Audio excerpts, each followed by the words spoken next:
जय राम हरि जय राम कृष्ण जय जय राम हरि जय राम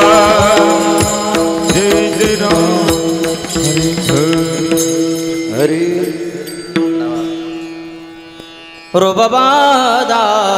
रूपबादालोचनी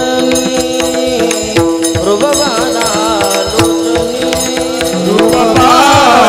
रूपपातालोचनी रूपपातालोचनी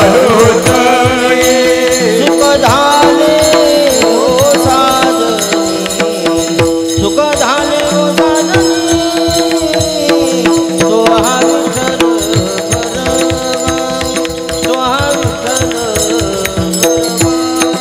सुख झाले हो साधनी सुख झाले हो साधनी तुहा विठ्ठल भरवा तुहा विठ्ठल भरवा तो हा माधव परवा तो हा माधव परवा तो हा विठ्ठल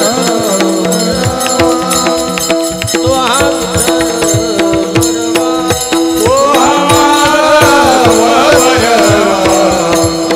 तुहा माधव भरवा तुहा विठ्ठल भरवा तुहा विठ्ठल भरवा बौद्ध सुकृताची जोडी बौद्ध सुकृताची जोडी बौद्ध सुकृताची जोडी बौद्ध सुकृताची जोडी म्हणून विठ्ठली आवडी म्हणून विठ्ठली आवडी तो हा विठ्ठल बरवा तो हा विठ्ठल बरवा म्हणून विठ्ठली आवडी म्हणून विठ्ठली आवडी तुहा विठ्ठल भरवा तुहा विठ्ठल भरवा सर्व सुखात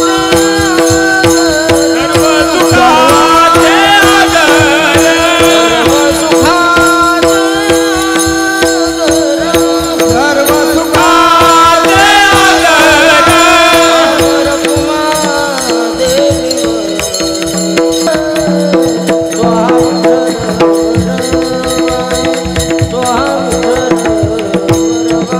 बाप रखुमा देवीवर बाप रखुमा देवीवर तुहा विठ्ठल भरवा तुहा विठ्ठल भरवा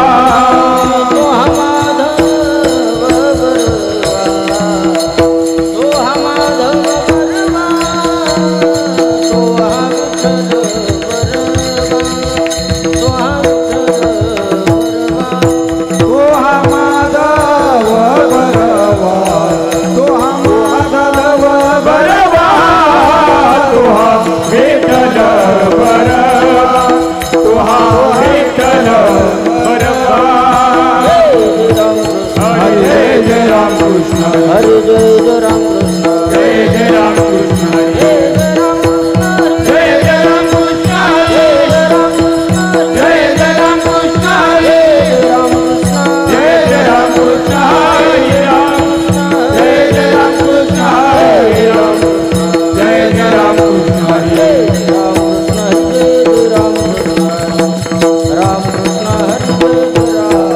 जय जय राम कृष्ण हरे जय जय राम कृष्ण हरे जय जय राम कृष्ण हरे जय जय राम हरे जय जय राम हरे जय जय राम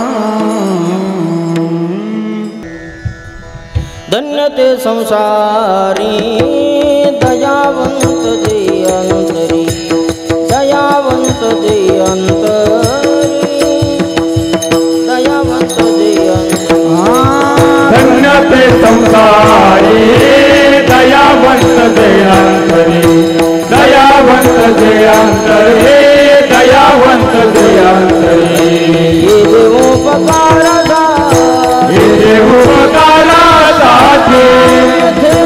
देवोपकारासाठी येथे उपकारासाठी देवोपकारासाठी आले घर जावे आले घर जावे मुंची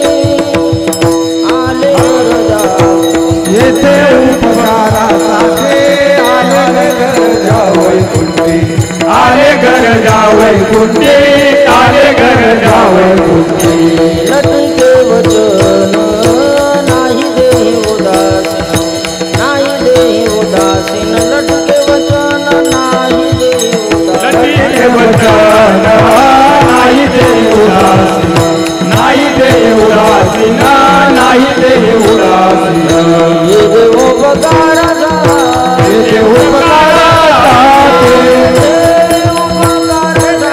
हे देवोपकाराचा उपकारासाठी आले गरजावरती आले गरजावरती आले गरजावरती हे देवोपकारासाठी आले गरजा वैकुंठी आले गरजा वैकुंठी आले गरजा वैकुंठी तुका मन वाव तुका मधुरा वांगोटी तुका म्हणे वाव होती तुका म्हणे वाव होती तुका म्हणे वाव होती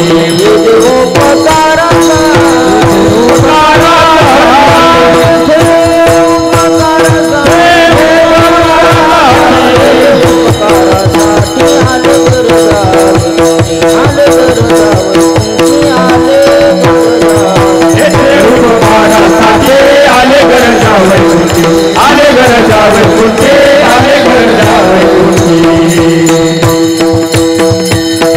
बार कुमारी बार कुमारी बार कुमारी बार कुमारी बार कुमारी बार कुमारी बार कुमारी बार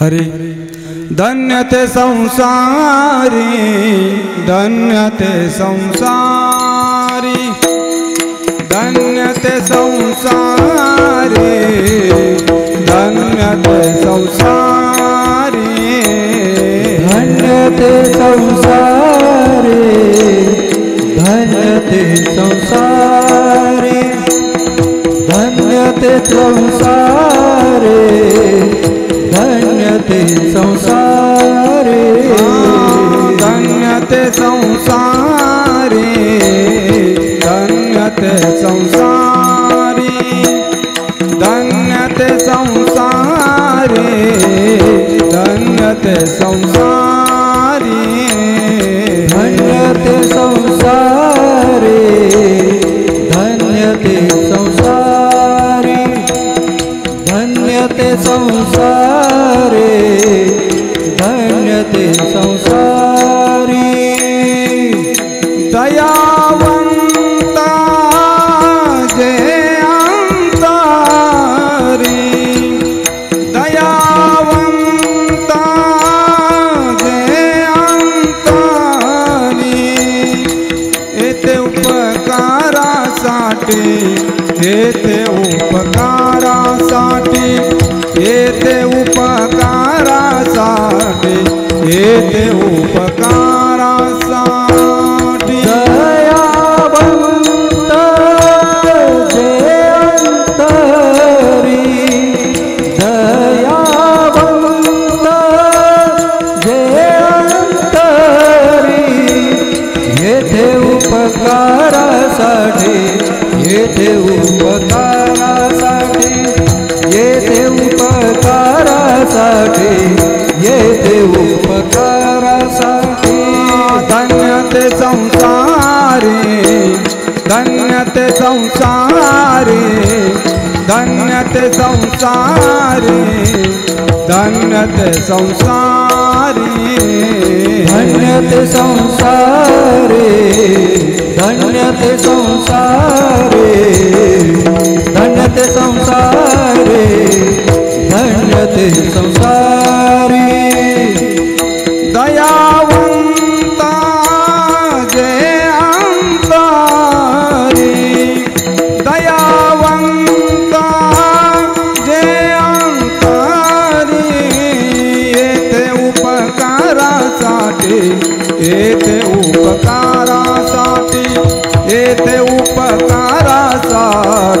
येथे उपकारासा दयावंत जे अंतरी दयावंत जे अंतरी येथे उपकारासाठी येथे उपकारासाठी येथे उपकारासाठी येथे उपकारासाठी आले घरा जावई कुंती राम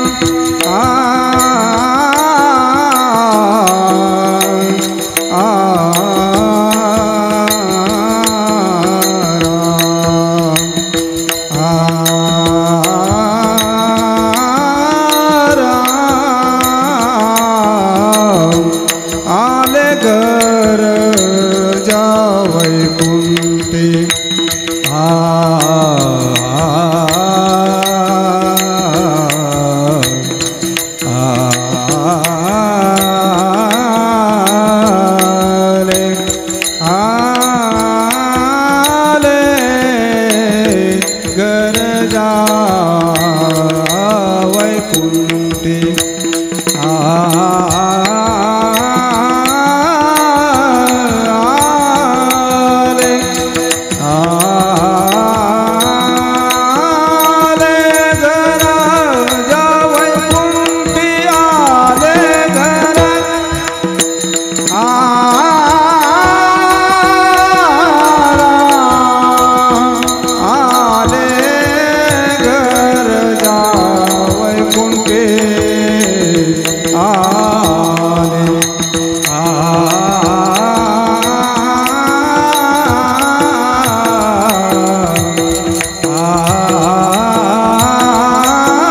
जावई कुंती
हॅलो धन्य ते संसारी दयावंत जे अंतरी येथे उपकारासाठी आले घरजा वैकुंठी लटिके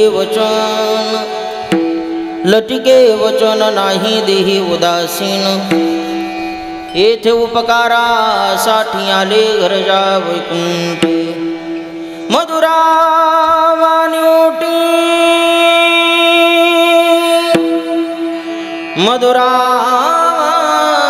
ओटी तुका म्हणे वाव पोटी येथे उपकारासाठी आले घरजा वैकुंठ विठ्ठला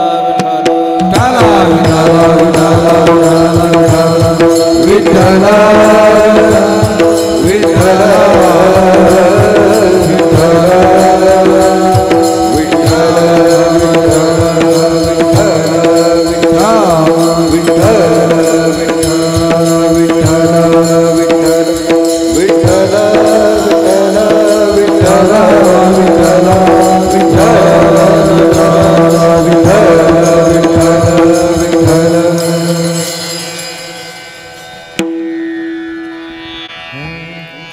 नमो विठ्ठला राजया पांडुरंगा नमो रुक्मिणी माऊली ज्ञानगंगा नमो पुंडलिका नमो चंद्रभागा नमस्कार माझा रुक्मिणी पांडुरंगा बनंगा करू प्रथम नमो पांडुरंगा करू प्रथम नमो पांडुरंगा करू प्रथम नमो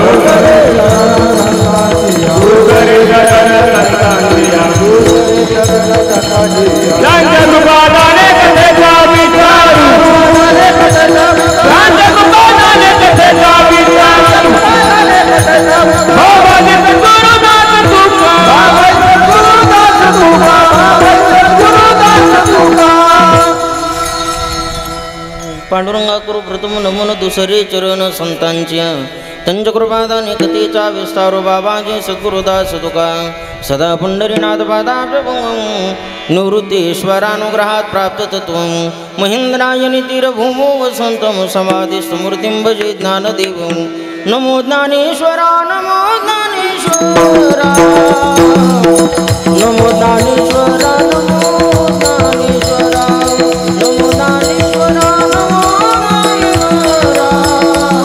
नमो ज्ञानेश्वरा नमो ज्ञानेश्वरा नमो ज्ञानेश्वरा नमो ज्ञानेश्वरा नमो ज्ञानेश्वरा नमो ज्ञानेश्वरा नमो ज्ञानेश्वरा नमो ज्ञानेश्वरा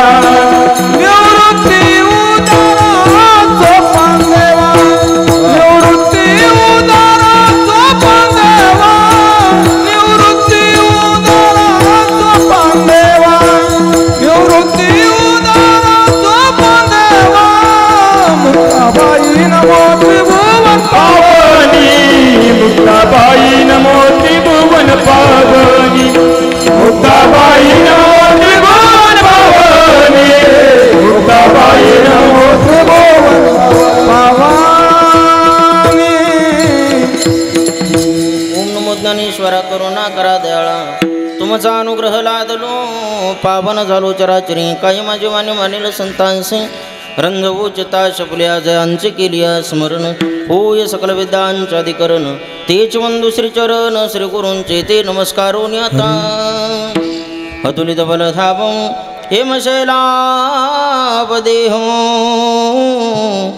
धनुजवन कृशानं ज्ञानी नामाग्रगण्यं सकलगुणनिधानं वानरानामधीशं रघुपति प्रिय भक्तमातजातं नमामि नमो नमाज गुरुवार्या सुखमूर्ती करुणालया नमो संत श्रोत्यांच्या पाया वेद वेदा करुनिया योंद प्रविशमवाचमिमां प्रसुतां संजीवयत्तखिल शक्तिधर स्वधाम्नां अन्योषहस्तचरणश्रवणत्वगादीं प्राणान् नमो भगवती पुरुषायस्तुभ्यं सेवेलागी सेवक झालो सेवेलागी सेवक झालो सेवेलागी सेवक झालो सेवेलागी सेवक झालो लागलो निज चरणा तुमच्या लागलो निज चरणा ओ स्वामी तुकया देवा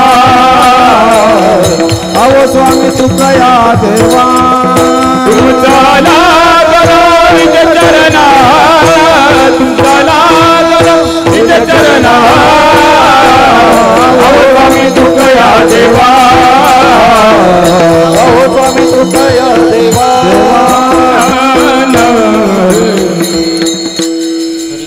सेवेलागी सेवक झालो तुमच्या लागलो निज चरण अहो स्वामी तुकया देवा यावरी न करावा वीर नमो सद्गुरु तुकया ज्ञानदीपा नमो सद्गुरु सच्चिदानंद रूपा नमो सद्गुरु भक्त कल्याण मूर्ती नमो सद्गुरु भास्करा पूर्ण कीर्ती रायगडी मंदिरी वसे माझा राया रायगडी मंदिरी वसे माझा राया चरणाशी अर्पितो जन्म ही काया जगदीश्वराशी जोडली जाची ख्याती प्रथम वंदितो तुम्हा छत्रपती विठाला विठाला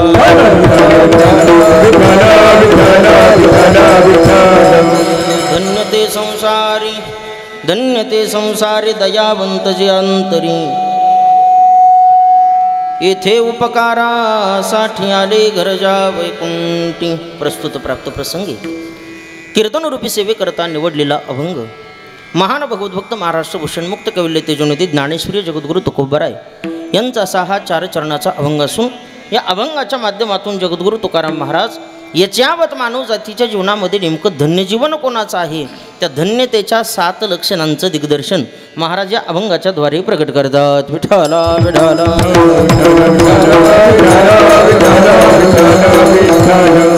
सेवेला आरंभ करण्यात तत्पूर्वी थोडासा परिहार देण्याकरताचं तो म्हणजे असा आपल्या मौजे श्री क्षेत्र आडगाव या ठिकाणी चालत असलेला हा भगवान हनुमंतरायाच्या जन्मोत्सवाच्या निमित्तानं अर्थात भगवान मारुतीरायाच्या मंदिर वर्धापन दिनानिमित्त चालत असलेला हा भव्य दिव्य स्वरूपाचा अखंड हरिनाम सप्ताह पंचम दिन कीर्तन महोत्सव सोहळा या सोहळ्याला जगनियंत्य भगवान परमात्म्याची कृपा अनेक संत महात्म्यांचे आशीर्वाद ज्यांच्या पदस्पर्शानं ही भूमी पवित्र पावन झाली असे वैकुंठवासी सुरदासजी महाराज यांच्या आशीर्वादाने त्याचप्रमाणे वैकुंठवासी वामन महाराज रेडगावकर वैकुंठवासी श्री हरिभक्तीपरायण किरू पाटील शिंदे त्यांच्या प्रेरणेने त्याचप्रमाणे वैकुंठवासी मनसुबरावजी देशमुख वैकुंठवासी रामनाथ महाराज शिलापूरकर यांच्या स्मरणार्थ आणि श्री हरिभक्तीपरायण नंदकिशोरजी महाराज जोमन यांच्या समस्त ग्रामस्थ मंडळाच्या सहकार्यानं चालत असलेला भव्य दिव्य स्वरूपाचा सोहळा या सोहळ्यातील आजची ही 3ऱ्या दिवसाचं कीर्तनाचं पुष्प माझ्या सद्भाग्यानं ज्यांनी माझ्याकडे ते सोपवलं असे माझी परमस्नेही परमादरणीय परमार्थप्रेमी ज्यांनी आजचं या कीर्तनाचं सौजन्य या ठिकाणी स्वीकारलेलं आहे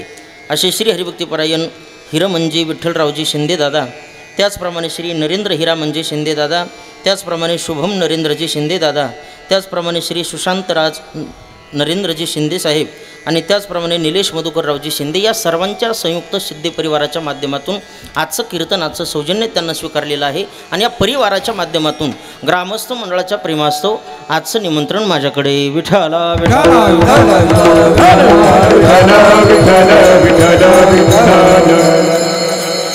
मी नेहमी सांगत असतो, मायबाप प्रवचन करायचं म्हटलं तर एकट्या माणसाला जमत असतं, परंतु कीर्तन जर करायचं म्हटलं तर नो या ऐकल्याचा खेळ म्हणून मेळ जमविला लावून मृदंग श्रुती टाळ घोष सेवो ब्रह्मरस आवडीने.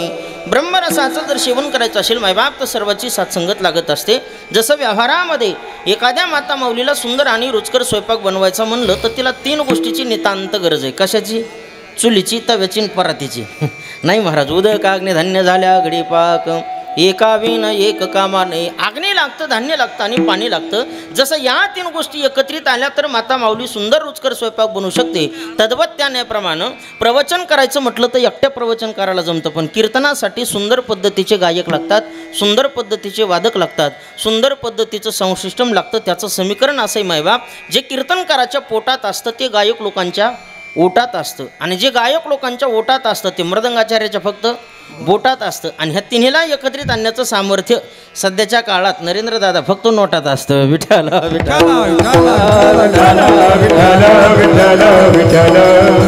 गोड अशा पद्धतीचा हा संयोग आपल्या ग्रामस्थ मंडळाच्या माध्यमातून शिंदे परिवाराच्या माध्यमातून आयोजित करण्यात आलेला आहे.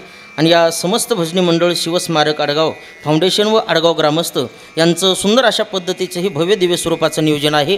पवित्र भगवान मारुतीरायाच्या पवित्र प्रांगणामध्ये उद्याच्याला मारुतीरायाचा जन्मोत्सव आहे. उत्सव या शब्दाचा अर्थ उत म्हणजे वाढणे आणि सव म्हणजे आनंद. जे कार्य केल्याच्या नंतर मानवाच्या जीवनातल्या आनंदाला दुणावा प्राप्त होत असतो त्याला उत्सव अशा पद्धतीचं म्हणतात. म्हणून अगदी हनुमंतरायाच्या जन्मोत्सवाच्या निमित्तानं सुंदर अशा पद्धतीचा हा हो घातलेला कार्यक्रम आणि भव्य दिव्य स्वरूपाचं आयोजन आहे महाराज. सोपी गोष्ट नाही. मी तो म्हणतो भगवा अगदी छत्रपती शिवाजी राजांचे स्मारक बऱ्याच गावामध्ये आपल्याला बघायला मिळतात, पण मंदिर मला तरी या ठिकाणी आज फक्त पहिल्यांदा सापडतंय. म्हणून एकदा समस्त ग्रामस्थ मंडळ आडगावकर यांच्यासाठी जोरदार तुम्हीच तुमच्यासाठी टाळ्या वाजवा. गोड अशा पद्धतीचं महाराज भगवान अगदी छत्रपती राजांच्या मंदिरामध्ये गेल्याच्या नंतर मला 15 मिनटं इकडे येऊच वाटत नव्हतं.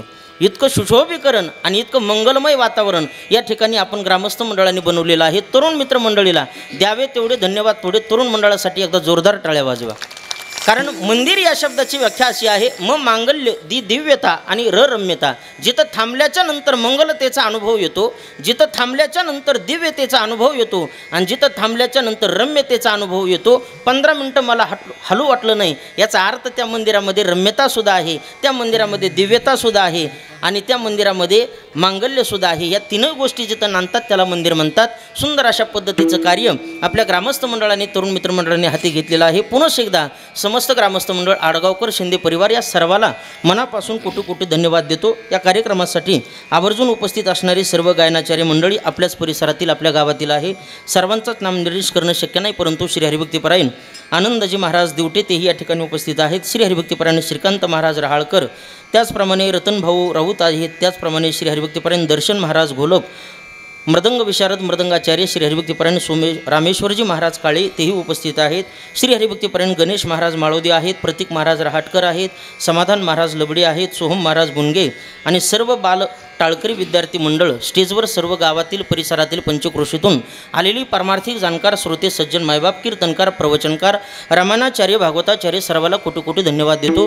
विशेष उपस्थितीमध्ये माझ्यासोबत आलेले श्री हरिभक्तीपरायण महाराष्ट्रातील एक नामवंत कीर्तनकार माझे परमस्नेही परमजीवलग मित्र श्री हरिभक्तीपरायण शिवचरित्र कथा प्रवक्ते आमचे गोपाळ महाराज थोटे नाना तेही या ठिकाणी उपस्थित आहेत. त्यांनासुद्धा कोटी धन्यवाद.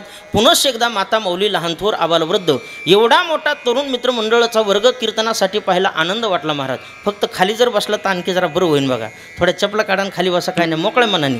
उगं तासभर आपल्याला कीर्तन करायचे, ताससुद्धा नाही, आता उगं थोडं 10-20 मिनटं राहिले.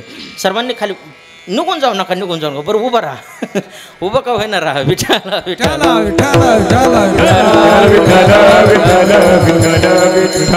एवढे तरुण आमच्या कीर्तनाला शक्यतो सापडत नाहीत महाराज. काय असतं बघा, आमचं रोजचं फिरणं आहे, आम्हाला रोजचा अनुभव आहे. आमच्या कीर्तनाला ठरलेला पेटंट वर्ग आहे 80 वर्षाचा पिंट्या आणि 85 वर्षाची पिंटी. ह्याच्या पलीकडे लोकच नसतात महाराज. पण गोड तरुण मित्रमंडळ या ठिकाणी उपलब्ध आहे. सर्वांना धन्यवाद देतो. नाही बसता आलं तर उभं राहून का होईना, फक्त चपला काढून ऐका एवढीच विनंती. विठाला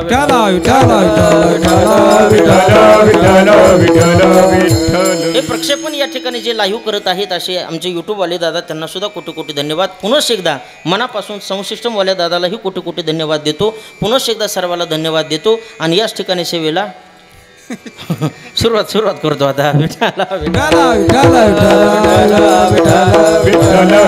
ऐका मायबाप, सेवे करता निवडलेला अभंग जगद्गुरु तुकोबरायांचा आहे. आणि या अभंगाच्या माध्यमातून जगद्गुरु तुकाराम महाराज याच्याबत मानव जातीच्या जीवनामध्ये नेमकं धन्य जीवन कोणाचं आहे, त्या धन्यतेच्या 7 लक्षणांचं दिग्दर्शन करतात. ऐका, मानवी जीवन प्राप्त झाल्याच्या नंतर लहान असो, मोठा असो, गरीब असो, श्रीमंत असो, स्त्री असो अथवा पुरुष असो, उंदरापासून ते इंद्रापर्यंत प्रत्येक जीवाला गरज आहे, अपेक्षा, इच्छा, वासना, तळमळती जीवन जगण्याची. कोणालाच वाटत नाही महाराज की माझ्या जीवनामध्ये मी जीवन जगून आहे का असं कोणी? प्रत्येकाला जीवन जगावं वाटतं. पण जीवन जगण्याची रीत, जीवन जगण्याची पद्धती, जीवन जगण्याची दिनचर्या ही प्रत्येकाची भिन्न भिन्न स्वरूपाची आहे. एक वाक्य सांगतो, लक्षपूर्वक ऐका.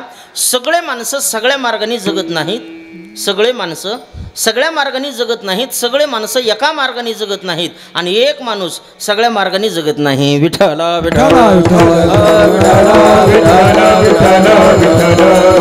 प्रत्येकाचं जीवन जगण्याचं गणित हे भिन्न भिन्न स्वरूपाचं आहे. मग प्रामुख्यानं जर आपण समाजाकडे दृष्टिक्षेप टाकला तर या समाजामध्ये 4 पद्धतीची लोक जीवन जगत असताना आपल्याला बघायला मिळतात. पहिला वर्ग असा आहे धीग पद्धतीनं जीवन जगणारा. दुसरा वर्ग असा आहे निंद्य पद्धतीनं जीवन जगणारा. तिसरा वर्ग असा आहे स्तुत्य पद्धतीनं जीवन जगणारा. आणि जगाच्या पाठीवर 4था वर्ग असा आहे तो म्हणजे धन्य पद्धतीनं जीवन जगणारा. विठ्ठला ऐका, पहिला वर्ग धीग पद्धतीनं जीवन जगणारा. धीग या शब्दाची व्याख्या मायबाप, ज्याच्या जीवनाला कुठलीच किंमत नाही त्याच्या जीवनाला धिक्कार असो असं संत महात्मे सुद्धा बोलतात. शास्त्रकाराचा जर आपण निर्वाळा घेतला तर शास्त्र सांगतं, जो माणूस भगवंताच्या चरणारविंदापासून परान्मुख झालेला आहे, ज्या माणसाला भगवत भक्तीचा अंश जीवनात नांदत नाही, अशा माणसाचं जीवन धीग आहे.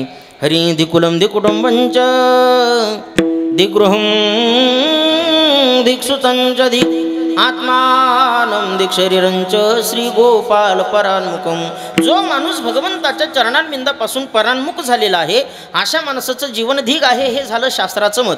श्री क्षेत्र पैठण निवासी शांतीब्रह्मनाथांना आपण विचारू, महाराज तुमच्या दृष्टिकोनातून धीग जीवन कोणाचं आहे? तर माझे नाथबाबा हरिपाठामध्ये वर्णन करतात, जो माणूस भगवंताची भक्ती करत नाही किंवा भगवंताच्या भक्तीविना जो पशु जन्माला आला असा पशु सटवीनं 5वीच्या दिवशी का उचलेला नसावा.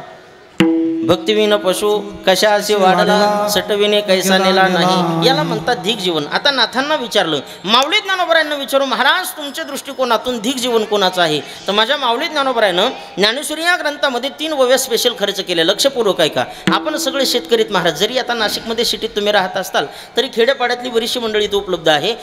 खेड्यामध्ये आपण शेतामध्ये ज्वारी पेरतो, त्या ज्वारीला सगळे कणस सारखेच येतात का? नाही. त्या कणसाला असे काही कणस असतात की ज्या कणसामध्ये ज्वारीचा पत्ताच नसतो. अशा कणसाला कोणतं कणीस म्हणतात? हां, कानीचं कणीस म्हणतात. काही भागामध्ये त्याला मुक कणीस म्हणतात, काही भागामध्ये त्याला इसळलेलं कणीस म्हणतात.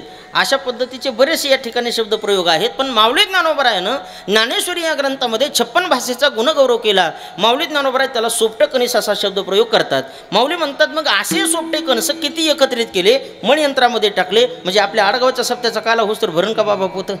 नाही भरणार. का भरणार नाही? त्याचं कारण आहे, कणसातच नाही तर पोत्यात येणार कुठून? मग ते कणस नाहीत का? माऊली म्हणतात कणस कणसच आहेत, पण कणस रूपानं शिल्लक नाही. तसं भगवत भक्ती न करणारी माणसं, परमार्थ न करणारी माणसं, अन्नदानाची सेवा न घेणारी माणसं, कीर्तनकाराची सेवा न घेणारी माणसं, मंदिरामध्ये दानधर्म न करणारी माणसं, अगदी कीर्तनाला पुढे येऊन न बसणारी माणसं, असे माणसं नाहीत का?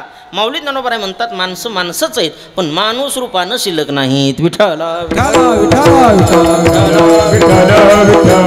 दुसरं उदाहरण माऊली ज्ञानोबा देतात, अंग गोरा आहे, तरुण आहे, सुंदर आहे, सालंकृत आहे, पण त्या शरीरामध्ये जर प्राण नसेल तर त्याला जशी तृणवत किंमत आहे तसं माणूस कितीही मोठा असू द्या, गाड्या घोड्या माड्या, इस्टेट प्रॉपर्टी, बैलजोड्या, बँक बॅलन्स, सर्व काही या ठिकाणी त्याच्याकडे प्रपंचातलं वैभव आहे, पण महाराज म्हणतात असं सर्व गुण संपन्न असताना सुद्धा जर अशा संसारिक माणसाच्या अशा संपन्नतेचा संसार ज्याच्याकडे आहे पण अशा माणसाला जर भगवंताची सेवा घडत नसेल, भगवंताचं नामचिंतन घडत नसतील, कुठल्याही पद्धतीचं परमार्थामध्ये सहकार्य घडत नसेल, महाराज म्हणतात अशा माणसाच्या जीवनाला काडी लागलेली चांगली. काय थोरपण जावे ते काय जावे ते काय थोरपण जावे ते काय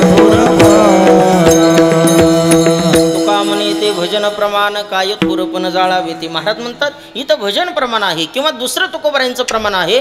जो माणूस संसाराच्या सुखाच्या हव्यासापोटी भगवंताच्या भक्तीचं ज्ञान ज्याला होत नाही किंवा भगवंताच्या भक्तीची आवड ज्याला उत्पन्न होत नाही, अशा माणसाच्या जीवनाला काडी लागलेली चांगली. आगी लागोतया सुखा जेने हरिनये मुका. ज्या संसाराच्या सुखाच्या हव्यासापोटी त्या मानवाला भगवंताचं ध्यान होत नाही, अशा माणसाचं जीवन निरर्थक आहे. कशाप्रमाणे माऊली ज्ञानोबा ओव्या देतात लक्षपूर्वक ऐका. हरी कनिविन सोफटे कनसे लागणी घनदाटे, काय करावे गो मटे ओस नगर. अंग गोऱ्याने तरुणी वरी लिहिले आहे लेने, परी एक लेने प्राणी सांडिले जेवे.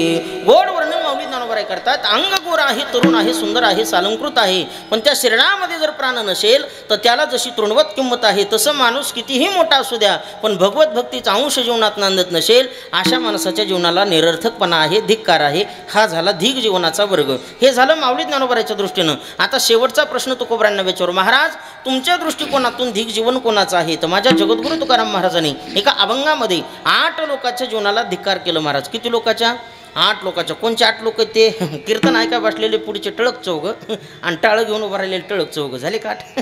असे 8 लोक नाही सांगितले महाराज. कोणते 8 लोक? जरा लक्षपूर्वक ऐका. हरी धिगजने ज्याचे बायले आधीन, परलोका मान नाही दोन्ही. धिगजने आळस निद्रा जया भार, अमित आहार गोर्या. धिगजने ज्याचे लोभावरी मन, अतीत पूजन घडीच ना. तुका म्हणे ऐसे धिग झाले लोक, निंदक वादक नरका जाती. वादक नरका जाती म्हणजे वाजविणारे नाही बरं का. जगद्गुरु तुकोबारायांना इथं वाद घालणारा विपरीत आहे. विठ्ठला महाराज स्पष्ट उत्तर देतात. धिगजने ज्याची बाईले आधीन. तुकोबारायांच्या मुखातली वाणी माझ्या पदरचं बोलत नाही. महाराज म्हणतात जो पत्नीचा ऐकतो त्याच्या जीवनाला धिक्कार असो. आता इथं बसलेले जेवढे कीर्तनातले लोक आहेत ना, प्रत्येकाला विनंती, ज्याचं लग्न झालंय, पांडुरंगाची शपथ आहे तुम्हाला, खोटं बोलू नका. ह्याच्यात बायकोचं ऐकणार कोण नाही? हात वर करा बरं जरा. सगळीच माणसं ऐकत आहेत महाराज. अहो मी सुद्धा त्याच्यातला जो लोकांचं कशाला सांगू. प्रत्येक माणूस पत्नीचं ऐकतो, पण काय ऐकावं आणि काय ऐकू नये याला शास्त्र आहे महाराज. माझे गुरुवर्य नामनिष्ठ सुगुणोपासक वैकुंठवासी महाराष्ट्राचे लाडके कीर्तनकार आद्य विनोदाचार्य बाबासाहेबजी महाराज इंगळे उर्फ दादा. गोड दृष्टांत सांगायचे. दादा म्हणायचे इतके माणसं काय पत्नीच्या धाकात राहतात, इतके धाकात राहतात बघा. 2 जण मित्र होते. एक मित्र दुसऱ्या मित्राला म्हणलं, रामभाऊ यंदाच्या 5वार्षिकला वहिनी कोणाला मतदान टाकणार आहेत? म्हणलं कोणाला म्हणून काय विचारतो? पठ्ठ्या ज्याला मतदान करणार, माझी बायको त्यालाच मतदान करणार. म्हणलं पण तू कोणाला करणार? म्हणला ते काय त्याला विचारलं नाही अजून. इतका धाकात राहणार. विठ्ठला मतदान सुद्धा कोणाला करावं हे माणसं पत्नीला विचारून करते. इतके धाकात राहतात. बरं गुन्हा यायचा नाही हो, ठेवत्यातच काय काय मावलं तितक्या धाकात. आता काय सांगावं. एका माणसाचं नवीन लग्न झालं. मालकीन म्हणली, मालक मला वाटलं लग्नाच्या अगोदर तुम्ही खूप हुशार असतान, खूप टॅलेंट असतान, खूप बुद्धिमान असतान म्हणून तुमच्यासोबत लग्न केलं. मालक म्हणलं मग बिघड कुठं? ते म्हणले बिघड कुठं? सगळं इथंच बिघड म्हणले. लईच भोळे निघलात ना तुम्ही. इतकं कुठं माणसाने भोळ असं जाऊ का? अहो चालता चालता लोक तुम्हाला फसे देत. चालता चालता इतकं कुठं माणसाने भोळ राहावं का? याला जे टेन्शन आलं महाराज हे म्हणते खरे गाड्या तू म्हणतेस तेच बरोबर आहे. मी भोळा शंकरच आहे म्हणला. मला कोणी येते कोणी फशीत आहे, कोणी येते कोणी फशीत आहे, पण सुरातच तो ह्या बापानं केली म्हणला. वाटोळच तिथून पुढे झालं. तुझ्यासारखी बायको माझ्या पदरात पडली. मालकीन म्हणली, मालक मी तुमच्या पदरात पडली म्हणजे तुमचं वाटोळं झालं असं समजू नका. उलट मी आल्यापासून तुम्हाला संसाराचं ज्ञान झालं. आणि नाही तरी खरंय महाराज, बायको करणं म्हणजे आपल्या आयुष्यातला शेवटचा गुरु करून घेणं बघा. एकदा बायको रूपी नावाचा गुरु माणसाने करून घेतला, तिथून पुढे त्याला दुसऱ्या गुरुची गरज लागत नाही आणि पुन्हा दुसऱ्या गुरुचा गुरुमंत्र चालत सुद्धा नाही. म्हणून शेवटचा गुरु म्हणजे म्हणजे बायको. बायको म्हणली व्यवहारात तुम्हाला ज्ञान नव्हतं. लग्नाच्या अगोदर कुठली वस्तू खरेदी करायची म्हटल्याच्या नंतर दुकानदाराने जेवढी किंमत सांगितली तेवढी किंमत तुम्ही द्यायचं तर वस्तू घरी आणायचात. अशानं संसार होत नसतो मालक. मग फक्त माझं वर्म एक आहे का, गुरुमंत्र माझा एवढाच आहे, जेवढी किंमत दुकानदाराने सांगितली त्याच्या निम्म्या किमतीत वस्तू मागायची घरी आणायची तर संसार सफल आहे. ह्यानं पक्का गुरुमंत्र डोक्यात ठेवला महाराज. आकाशामध्ये ढगांची दाटी झाली, कडकड कडकड विजा चमकू लागल्या, गडगड गडगड ढगांचा आवाज येऊ लागला आणि अशा अवकाशामध्ये त्याला वाटलं पाऊस पडणार, आपण पावसात भिजणार, त्याच्यापेक्षा जनरल स्टोर्समध्ये जाऊन छत्री घेऊ म्हणला. पळतच एका दुकानात गेलो. दुकानदार म्हणते दादा नंबर 1 क्वालिटीची छत्री दाखवा. दुकानदाराने छत्री दाखवली आणि 100 रुपये किंमत सांगितली. आता 100 रुपये किंमत सांगितल्याबरोबर याच्या पटकन बायको लक्षात आली आणि दिलेला गुरुमंत्र सुद्धा लक्षात आला. काय होता गुरुमंत्र? निम्म्यात मागायचं. दुकानदाराने किंमत किती सांगितली? 100 रुपये. हे पटकन दुकानदार म्हणते दुकानदार 100 रुपयाला छत्री परवडत नाही, 50 रुपयाला देतात का? दुकानदार म्हणलं तो ह्या गोळ्या संपल्यात का माझ्या संपल्यात? अरे असं का करतो? 100 रुपयाची वस्तू आणि कुठं 50 रुपयाला असते का? नाही ना म्हणलं द्यावं लागून. दुकानदार म्हणले हे पाहिजे आता भवानीचं गिरायकच रिकाम्या हाताने माघारी पाठवू नये, याच्यासाठी काय करतो फक्त तुझ्यासाठी पहिलं ग्राहक आहेस म्हणून 100रातले 20 रुपये कमी करतो, न्याचा 80ला. ते म्हणते 40ला द्या ना. निम्यात मागायचं होतं ना.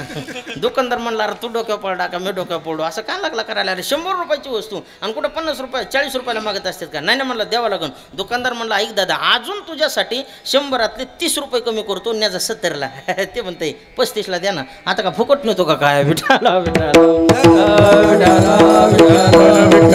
इतक्या माणसं कधी कधी धाकात राहतात महाराज. मग इतक्या धाकामध्ये राहणाऱ्या माणसाला जर आपल्या या आडगावच्या सप्ताची मीटिंग भरली, अगदी या ठिकाणी देवटे महाराजांनी सर्वांनी जर बोलवलं आणि म्हणले घ्या पाटील या ठिकाणी आपल्या सप्ताची पंगत, होईन का डिरिंग त्याची? नाही महाराज. अहो 100 रुपयाची छत्री घेण्याचं स्वातंत्र्य ज्याला नाही त्यांनी पंक्तीचं सौजन्य कधी घ्यावं? अशा माणसाला परमार्थाचं स्वातंत्र्य उपलब्ध होत नसल्यामुळे जाणीवपूर्वक महाराज म्हणतात धिगजने ज्याचे बाईले अधीन. दुसरं उदाहरण महाराज देतात परलोका मान नाही दोन्ही धिगजने आळस. ज्याच्या जीवनामध्ये आळस आहे त्याच्याही जीवनाला धिकार असो. इतके लोक आळशीत महाराज सध्याच्या काळातले काय सांगावं. शाळेमध्ये गेल्याच्या नंतर शिक्षक लोक आपल्याला पहिला सुविचार शिकवतात आळस हा माणसाच्या जीवनातला सगळ्यात मोठा शत्रू आहे. शास्त्र सांगतं आलस्य ही मनुष्याणाम शरीर असतो महारिपुहो. संत महात्मे बोलतात मनोवनी कोणी न करावा आळस आणि म्हणा रात्रंदिवस राम राम. एवढं सगळं तत्वचिंतन चालू असताना सुद्धा बरेच लोक एवढे आळशीत. आमचे गुरुवरे महाराज दृष्टांत सांगायचे बघा. एका गावामध्ये वटा होता. वटा काय त्या वट्याचं नाव? हां कुच्चर वटा. तर कुच्चर वट्यावर सगळे BEd DEd MAd डिग्री कंप्लीटच म्हातारी असते आहे का नाही? अवघं घरातलं खायचं काय चाललं इकडं काय चाललं तिकडं रिकामं चर्चा सत्र मांडणारे 5-6 म्हातारे वाट्यावर बसले. एक शहाणा माणूस जवळून चालला आणि त्यानं विचारलं का हो दादा काम नाही धंदा नाही काय नाही खातात पितात वाट्यावर बसतात लई 40 भाऊ म्हणला तुम्ही याच्यातलं नंबर 1 40 कोणी हातवर करा बरं म्हणला.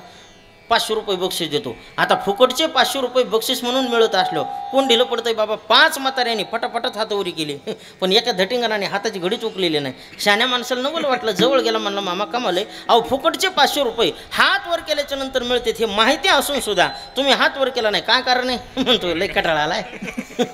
हात वर करायचा सुद्धा कटाळा आला. किती आळशी सांगा मला. माणसाला नवल वाटलं जवळ गेला म्हणलं हे पा तुमच्यासारखी आळशी जगाच्या पाठीव शोधून सुद्धा सापडणार नाहीत. दरबारी 500 रुपयाचं पहिलं बक्षीस तुला ते कसं करते खिशात घाला ना. इतका आळशी. विठाला आळशी लोक आहेत महाराज. मग अशा आळशी माणसाला परमार्थ उपलब्ध होत नाही. पुढचं व्हर्जन आळशीचं तुम्हाला सांगतो. 2 जण मित्र होते एका रूममध्ये झोपले. एक मित्र दुसऱ्या मित्राला म्हणला रामभाऊ जरा दारात पाऊस पडतो का बघून. हे पड्याच कसं करते पडतोय कमाल म्हणलं राव तुझ्या यार कुठं उठला नाही गेला नाही खिडकीतून डोकं सुद्धा पाहिलं नाही दारामध्ये पाऊस पडायलेलं तुला घरातली घरात कळलं कसं काय? ते म्हणलं अनुमान प्रमाण. म्हणला का अनुमान प्रमाणे? म्हणला ते काय दारातली मांजर घरात आली म्हणला आणि मांजर सगळीच ओली झालेली. ज्या अर्थी भिजलेली मांजर दारातून घरात आली नक्की दारात पाऊस पडतो म्हणून भिजत आली. काय गणित आळशी लोकांचे बघा. बरं दुसऱ्यानं म्हणलं एक काम कर ह्या मंडपवाल्या दादानं मोठमोठाले मरकुरी लावलेत फोकस लावलेत आपला झोपायचा टाईम झालाय आणि एवढे पॉवरचे बल्ब जर डोळ्यावर चमकले तर झोप येणार नाही. किमान तेवढं लाईटीचं बटन बंद कर ना. ते पड्या कसं करते डोळे झाकून घे आपोआप बंद होते. काय उत्तर आहेत महाराज आळशी लोकांचे. जिथले तिथंच खोडीत आहेत काय करावं. बरं तिसऱ्यांदा म्हणलं एक काम कर आपण दोघंच घरात येतं घराचं दार उघडे कुत्र मांजर घरात येईल आपल्या अंतरुणात येईल रिकामा घाण करेल आपल्याला त्रास होईल त्याच्यापेक्षा तेवढं दार तरी बंद कर ना. ते वजनात म्हणते गपई एवढ्या मोठाले 2 कामं म्या केलेत तेवढं सोपं व्हायचं नाही व्हाय नका. विठाला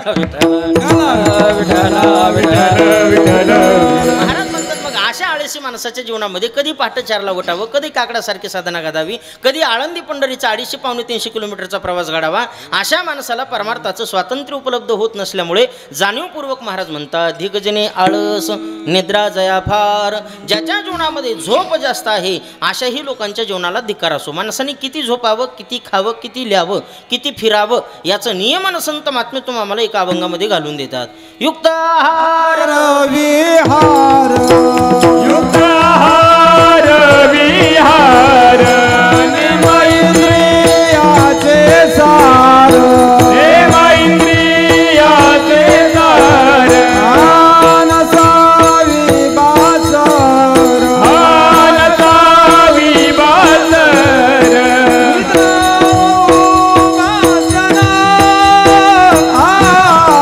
युक्ताहार विहार युक्ताहार विहार इंद्रा बहुबासर युक्ताहार विहार युक्ताहार विहार युक्ताहार विहार यम इंद्रियाचे सार नसावी बासर निद्रा बहुबासर विहार नेम इंद्रियाचे सार नसावी बासर निद्रा बहुबासर युक्ताहार विहार नेम इंद्रियासी सार नसा विवासर निद्रा बहुभाषण. युक्त आहार विहारश युक्त चेष्टश कर्मसु युक्त स्वप्नावबोधश योगो भवती दुःखः. गोड वर्णन गीता शास्त्र करतं. मायबाप म्हणून मनुष्याच्या जीवनातला आहारयुक्त असावा, विहारयुक्त असावा, फिरणं मापात असावं, झोप मापात असावी. किती झोपावं याला शास्त्रे बघा. शास्त्र सांगतं काकचिष्टा बघत ध्यानम शिवाना निद्रा. कावळ्यासारखी दृष्टी असावी, बगळ्यासारखं ध्यान असावं आणि कुत्र्यासारखी झोप असावी. कुत्रं कसं झोपतंय, किती गाढ झोपेतलं कुत्रं असू द्या, साध्या माणसाच्या पावलाची चाहूल जरी कुत्र्याला लागली पटकन उठून उभा राहतं, त्याचं नाव आहे कुत्रं. पण सध्याच्या काळातली माणसं कुत्र्यासारखे तर झोपतच नाहीत महाराज. पण काय काय वाघ कुत्र्याची कळवं टांगून गेली तरी उठत नाहीत. आता काय सांगावं, इतके झोपळू लोक आहेत. काही माणसं चालता चालता झोपत आहेत बघा, काही वाघ तर झोपीतच चलत आहेत. काही माणसं खात खात झोपत आहेत, काही झोपीतच खात आहेत काय दात. काही माणसं झोपताना डोक्याखाली उशी घेतात, सकाळी पायाखाली झुडकती. ह्याला मिळ लागत नाही, झोपी डोकं फिरले का उशी फिरली ती. जुन्या काळात माळवदाचे घर होते बघा. पहिल्या खानात जर माणूस संध्याकाळी झोपला, सकाळी 10व्या खानातच हुडकायचा. काय झोप आहे का काय, इतके लोक झोपत आहेत. तुम्हाला वाटतं होय कीर्तनात बसलेले लोक झोपत आहेत म्हणून? हां अहो, चांगल्या हरीचे टाळकर उभ्याने झोपत येतात. आता काय सांगावं. मी एका गावात कीर्तन गोसा वारकरी बाबाने जसा विना घेतला ना तसा वारकऱ्यानं विना घेतला. आता आपलं कीर्तन 7 ते 9च्या नंतर जेवण आहे, पण तिथं अगोदर जेवण होतं, नंतर कीर्तन होतं. पंक्तीला जेवण वारकऱ्याने कचून केलं आणि गळ्यात विना घेतला. जेवण भरपूर झालं, डोळा लागणं हा साहजिक गुणधर्म आहे. वारकऱ्याचे झोपून कीर्तन संगच रंगात आलं. वारकऱ्याला वाटलं एवढ्या लोकात पडलो उगा आपला अपमान होईल म्हणून त्याच्यापेक्षा काय करावं म्हणून त्या वारकऱ्यानं काय केलं, भिंतीचा आधार शोधला. आता त्या मंदिरामध्ये सुंदर सिमेंट कॉन्क्रीटची भिंत होती आणि त्या भिंतीमध्ये 10-5 खुंट्या रवलेल्या होत्या. कशासाठी?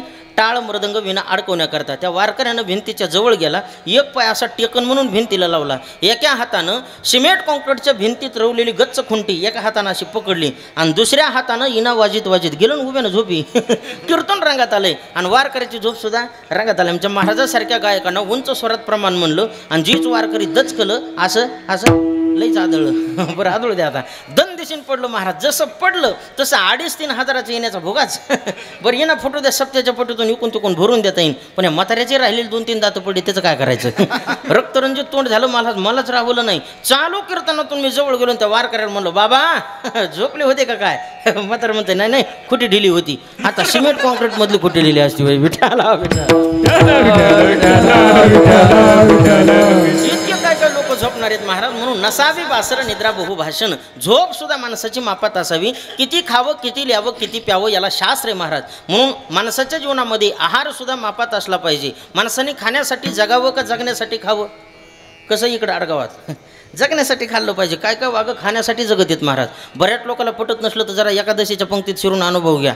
एकादशीच्या पंक्तीतले फराळाचे चमचमीत वाढलेले पदार्थ पाहून बरेच द्वादशीवाले सुद्धा एकादशीच्या पंक्तीत घुसत आहेत.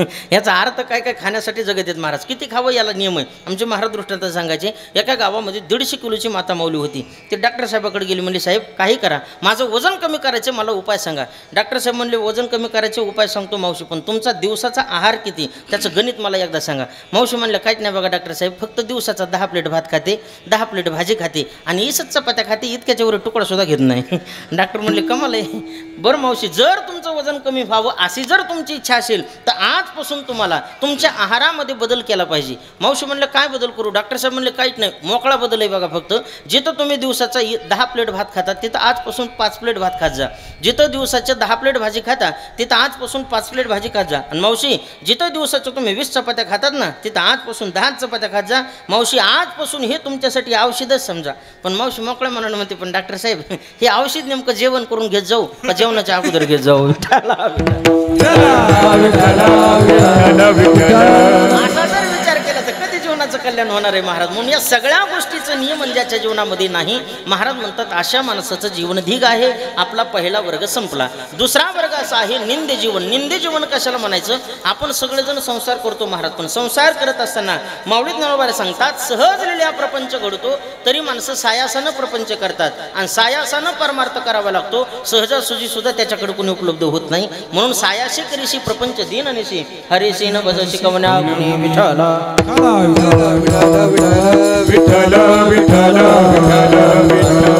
म्हणून कार्यदास होशी संसाराचा खरं. रात्रंदिवस आपण संसाराचं दास्यत्व करतो मायबाप, पण बऱ्याच लोकांकडे असं जीवन आहे बघा, कोटग्या लाज नाही आणि कालचा कोटगा आज नाही. कळडीला नसती किडा आणि वाकट्याला नसती पिढा. इतके काय काय माणसं निबरत महाराज संसारामध्ये. बऱ्याच लोकाला समाजानं केलेला तिरस्कार सुद्धा बऱ्याच लोकाला स्वतःला मिळालेला पुरस्कार वाटतो महाराज. आमचे महाराज दृष्टांत सांगायचे, एका माळीन मावशीनं काय केलं, पेरूची पाटी घेतली आणि बाजारामध्ये विकण्याकरता आली. एका माणसानं 2 पेरू घेतले, 2 खिशात टाकले आणि बाजारात पळायला लागलं. माळीन मावशी अगदी डेरिंगबाज होती, त्याच्या पाठीमागं धावली आणि भर बाजारामध्ये गाठला. इतका मारला चप्पल तुटूस तर मारला. चप्पलाचे तुकडे टाकून दिले. मावशी अगदी आपल्या पेरूच्या जवळ येऊन बसली. एक शहाणा माणूस त्याला जाऊन मिळाला. म्हणला दादा अरे जनाची नसेल तर मनाची तरी वाटू दे ना, काय ईश्वराने तुला संसारात कमी केले रे. साध्या 4-10 रुपयाच्या पेरूसाठी जांबासाठी एका बाईच्या हातचा मार खाल्ला असून ते सुद्धा भर बाजारात. एवढं मोठ्या अपमानाचं तुला काहीच वाटलं नाही काय. ते म्हणतो मग काय केलंय, तिची चप्पल तुटली म्हणला. याला म्हणायचं निंदे जीवन महाराज. काही उपयोग नाही अशा लोकांचा. तिसरं जीवन आहे ते स्तुत्य जीवन. महाराज म्हणतात आपोले हिता जो असे जागता धन्य माता पिता तयाच्या, याला स्तुत्य जीवन म्हणतात. आणि जगाच्या पाठीवरचं 4थं जीवन आहे धन्य जीवन. साधक म्हणला महाराज ठीक आहे, धिक जीवन कोणाचं हेही मला सप्रमाण कळालं, निंदे जीवन कोणाचं आहे हेही सप्रमाण कळालं, स्तुत्य जीवन कोणाचं आहे हेही सप्रमाण कळालं, पण महाराज जगाच्या पाठीवर नेमकं धन्य जीवन कोणाचं आहे हे मात्र मला अद्यापर्यंत कळालेलं नाही. त्यावेळेस त्या साधकाला जे उत्तर तुकोबारा देतात ते असं,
ते संसार दयावंत जे अंतरी. सेवेकरता घेतलेल्या अभंगाच्या पहिल्या चरणामध्ये जगद्गुरु तुकोबराय सांगतात ते संसारामध्ये धन्य आहेत जे अंतकरण वृत्तीपासून दयावंत आहेत. म्हणून दयावंत कोणाला म्हणावं, दयावंताची व्याख्या करत असताना संत महात्मे त्याचं गोड वर्णन करतात. दयावान वेगळा आणि दयावंत वेगळा. दयावान कोणाला म्हणायचं, ज्याचा नुसता दयेचा वाण आहे त्याला दयावान म्हणायचं. पण दयावंत कोणाला म्हणावं, जे कारंजले गांजले तासे मने जो आपुली तोची साधू ओळखावा देवते थेची जाणावा. दया करणे जे पुत्रासी तेचे दासानी दासी सर्वाभूती दया साधू म्हणावी ऐशिया जगब्रह्मरूप जाण हिची साधूचे लक्षण सर्वाभूती समदृष्टी तोची साधू ये सृष्टी एका जनार्दनी संत नित्य साधी आत्महित. याला दयावंत म्हणतात. माऊली ज्ञानोबरानं 3 वव्या स्पेशल खर्च केल्या. चिखली रुतली गाये धड भाकडन पाहे तेचे ग्लानी हो यकाला भुला पै पायी काटाने हटे तव व्यता जीवी उमटे तैसा पुणे संकटे पुढिला चेनी तो पुरुष वीरराया मूर्तिमंत जान दया मी उदयताची तया ऋणियाला विठला विठला. याला म्हणतात दयावंत. महाराज म्हणतात ठीक आहे, असे जे साधू संत महात्मे आहेत ते संसारामध्ये धन्य आहेत, पण इथं येतात तरी कशा करता, येते उपकारासाठी आले घर जा वैकुंठे. महाराज म्हणतात इथं उपकारा करता येतात. ऐका, बऱ्याचशा गोष्टी अवतीर्ण परोपकारा करता सांगितलेलं आहे. परोपकाराय वहंती नद्या परोपकाराय दुहंती गावा परोपकाराय फलंती वृक्षा परोपकाराय सतामी होतया. बऱ्याचशा गोष्टीचा अवतीर्ण परोपकारा करता सांगितलं. त्याच्यामध्ये संत महात्मे हे एक परोपकारा करता येतात. का येतात त्याचं कारण आहे, तुम्ही आम्हाला यावं लागतं, भगवान परमात्म्याला आणावं लागतं आणि संत महात्मे येत असतात. का येतात त्याचे कारण आहेत बघा. कुत्र्याला माणसाची गती सहन होत नाही, माणसाला माणसाची प्रगती सहन होत नाही आणि साधू संत महात्म्याला समाजाची अधोगती सहन होत नाही. अवतार तोमा धराया कारण उताराया जाना जड जीवा उताराया जाना जड जीवा. अवतार तोमा धराया कारण उताराया जाना जड जीवा उताराया जाना जड जीवा जीवा. अवतार तुम्हा दया कारण उदरया जन जड जीवा. कुत्र्याला माणसाची गती सहन होत नाही. आता आपण कीर्तनात बसलेले 70 ते 80% लोकांना मोटरसायकल चालवता येते महाराज, बरोबर आहे का नाही? काय नाही तो पवा जातात, बघू नका इकडं. 70-80% लोकांना मोटरसायकल येते महाराज. 80% लोक मोटरसायकलवर बसल्याच्या नंतर प्रवासाला लागलो की बरोबर ठराविक गल्लीतलं एखादं ठराविक कुत्र आपल्या पाठीमागं लागतं बघा. महाराज लोक असतील तर त्याला वाटतं धोत्राला धरतं काय, गायक वादक असतील तर त्याला वाटतं पॅन्टीला पकडतं काय, बाकीच्याला वाटतं पायाला धरतं काय. त्या कुत्र्याच्या भीतीनं माणूस गाडीचं एक्सिलेटर वाढवतो आणि गाडी वेगानं पुढं नेतो, पण पाठीमागं राहिलेलं कुत्रं नरेंद्र दादा कधीच हार मानित नाही. ते रिटर्न आपल्या भावकीत येते आणि भावकीत येऊन वजन हाणते. लावला का नाही पळून, गटलात नाही म्हणून सांग ना. असे बरेच कुत्रे आहेत महाराज समाजामध्ये, त्यांना काय काय माणसं गटतच नाहीत, पण उगं वजन हाणतेत. लावला का नाही पळून, पळण कसा विठाला. म्हणून कुत्र्याला माणसाची गती सहन होत नाही, माणसाला माणसाची प्रगती सहन होत नाही. कधी शेजाऱ्याचं बरं झालेलं, कधी कोण्या शेजाऱ्याला खपलंय सांगा बरं मला. आहे का एखादा भाग्यवान शेजारी आपल्याला तसा? अहो सध्याच्या काळातली माणसं मायबाप स्वतःच्या दुःखानं जेवढे दुःखी नाहीत ना महाराज, तेवढे शेजाऱ्याच्या सुखानं दुःखी आहेत बघा. इतकी विचित्र अवस्था आहे. साधं व्यवहारातलं उदाहरण तुम्हाला सांगतो. रात्री 7-8च्या वेळेला आपण घरामध्ये जेवायला बसतो. खेड्यामध्ये साधारणपणानं लाईट जाते. लाईट गेल्याबरोबर जेवत असलेला माणूस जेवणाचं ताट बाजूला सरकेतंय, भरलेला हात जेवणाचा तसाच घेतंय आणि पळतच दारात येते. कशासाठी? आकडा बदलायसाठी. हां नेमकी लाईट कोणाकोणाची आहे आणि कोणाकोणाची नाही हे बघण्यासाठी.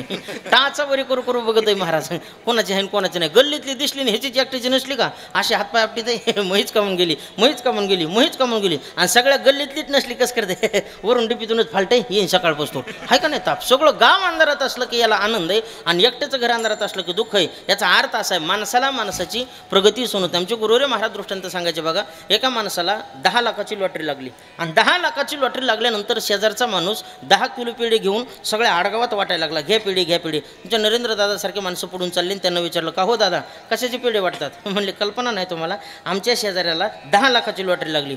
नरेंद्र दादा म्हणले, मूर्खस का काय रे, लॉटरी त्याला लागली आणि पेढे तू कसं काय वाटितो? मला त्याचं कारण असं आहे, लॉटरी लागली म्हणला, पण 3 दिवस झालं भेटायचं तिकीटच हरपलं म्हणून पेढे वाटितोय. लोकांचं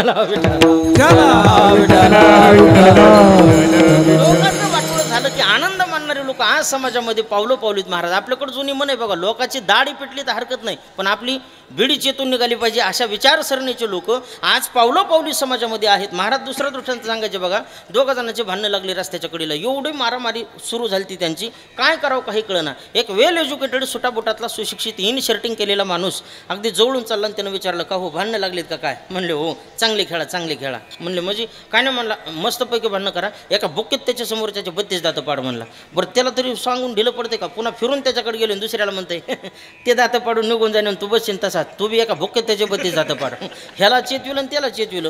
तिसरा माणूस जवळून चालला, म्हणला, मामा अहो माणसाचे भांडणं लागले तर सोडवायचे तर सोडून दिलंय तुम्ही, आणि तुमच्यासारख्या चांगल्या माणसाने उलट भांडणं पेटवलेत राव. डायरेक्ट ह्याला म्हणतात एका बुकीत त्याचे 32 दातं पाड आणि त्याला म्हणतात एका बुकीत ह्याचे 32 दातं पाड. बरं 1 मिनिट ऐका म्हणला, दोघांनी जर तुमचं ऐकून एका बुकीत दोघांनी एकूण मकाचे 32 दातं पाडले तर दोघांचे मिळून किती दातं पडायलेत? 64 दातं. मग ह्या दोघांचे मिळून जर 64 दातं पडले तर तुमचा ह्याच्यात फायदा काय? ते म्हणते पलीकड मोह दाताचा दवाखाना आहे.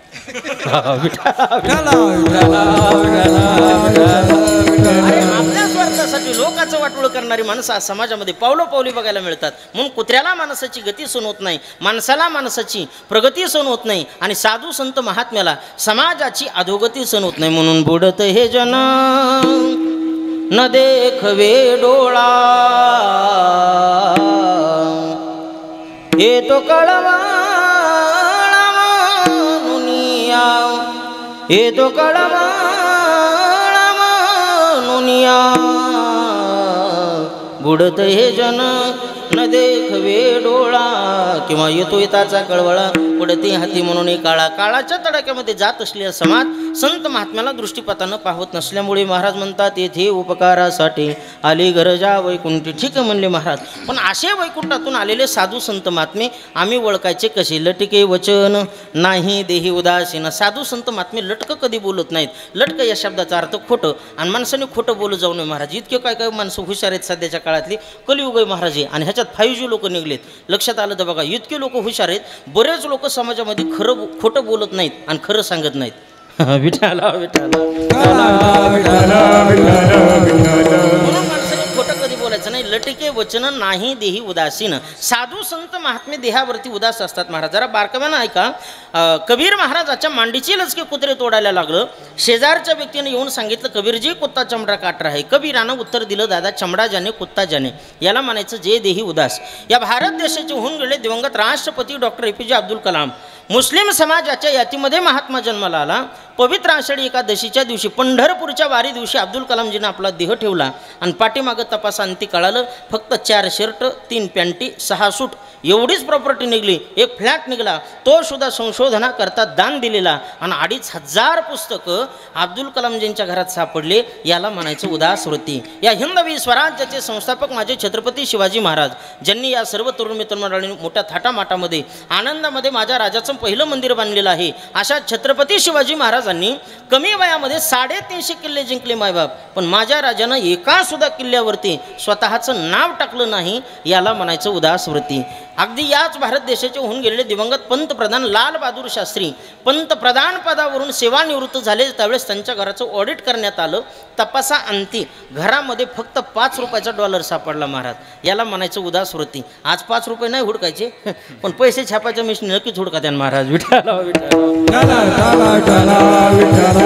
इतकी बेकारी वाढली महाराज, काय सांगावं. सध्याच्या काळामध्ये साधं शाळेमध्ये शिपाई म्हणून लागायचं झालं ना महाराज, तर 12वी 10वी पासचं सर्टिफिकेट लागतो. पण गावचा सरपंच आमदार खासदार व्हायचं म्हणलं नाही, अंगठा नीट टिकीत आला तरी सुद्धा भागत आहे. इतकी बेकारी वाढी ह्याच्यात काय सांगावं. एका निवडून आलेल्या आमदारानं पेपरला लेखलेला महाराज, आणि पडलेल्या आमदारानं वाचला. इतका आनंद झाला त्याला. अगदी त्यानं डायरेक्ट नंबर डायल केला आणि निवडून आलेल्या आमदारांना म्हणला, अभिनंदन आमदार साहेब, वा क्या बात आहे, लईच सुंदर लेखलेलं म्हणला. वा वा, अप्रतिम अप्रतिम अप्रतिम. पण खाली शेरा दिला. लिहून कोणाकडून घेतला घेतला काय शेरा दिला खाली लेख खूपच सुंदर लिहिला पण लिहून कोणाकडून घेतला आता जे निवडून आलं तर त्याने पडलेला पुन्हा तितक्याच वाढण्यात सांगितलं म्हणलं बेट्या मी लिहून कोणाकडून का घेना तो वाचून कोणाकडून घेतला ह्याचं पहिलं उत्तर मला दे विठाला जे निवडून आलंय त्याला लिहिता येत नव्हतं पडलंय त्याला वाचता येत नव्हतं असे जर आपले मायबाप झाले तर आपलं कोटकोट कल्याणच आहे का नाही म्हणून आपलं उदासीनत्व वेगळं मायबाप आणि साधू संत महात्म्यांचं उदासीनत्व वेगळं म्हणून लटेके वचन नाही देही उदासीन ठीक आहे म्हणले महाराज आणखी काही त्या महात्म्यांचे लक्षणं महाराज म्हणतात जरी समाजानं त्रास दिला तरी सहन करण्याची ताकद त्यांच्यात असते आणि त्यांची वाणी ही अमृतासारखी मधुरावाणी ओठी मधुरावाणी ओठी मधुरावाणी ओठी मधुरावाणी ओठी मधुरावाणी ओठी मधुरावाणी ओठी मधुरावाणी ओठी मधुरावाणी ओठी मधुरावाणी ओठी मधुरावाणी ओठी मधुरावाणी ओठी मधुरावाणी ओठी मधुरावाणी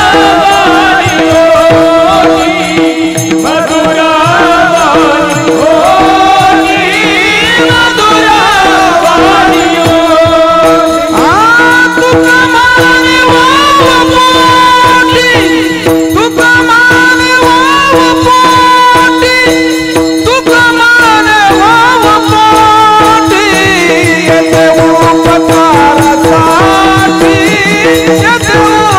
मधुरावाणी ओठी मधुरावाणी ओठी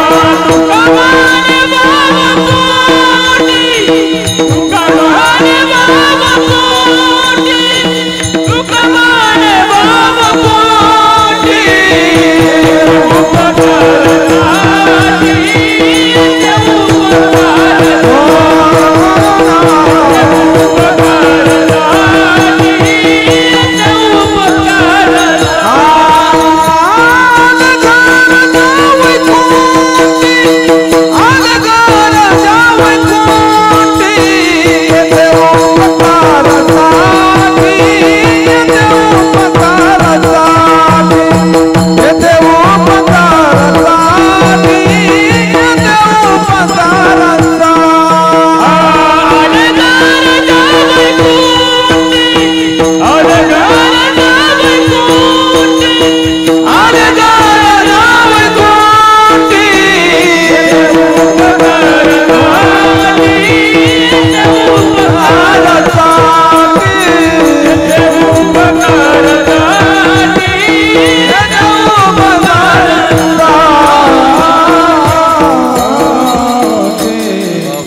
सर्वांनी एकदा हात वर करा मोठ्या प्रेमाने महिला मंडळ पुरुष मंडळ सर्वजण हात वरी करा आणि मी सांगन तवा खाली करायचं बरं का आता माझ्या मूडवरलं काम मी आज सांगन उद्या सांगन जेव्हा ध्यानात येईन तवा हात वरी करा सर्वांनी टाळी वाजवा आणि मोठ्या प्रेमानं भजन करा हरी विढो पार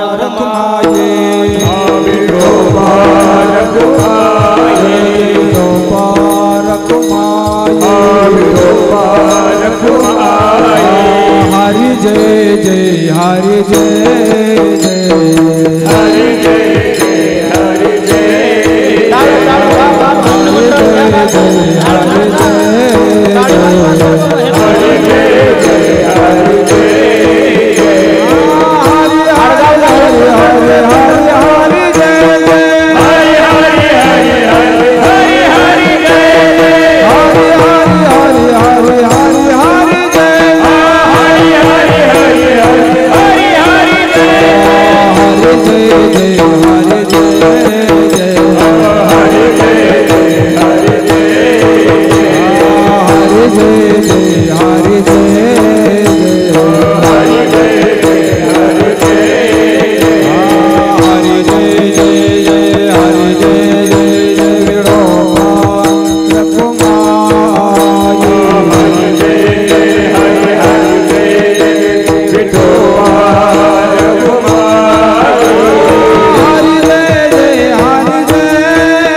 इमानदार लाडक्या बहिणीत एकीचा सुद्धा हातवरी नाही हो. विठाला विठाला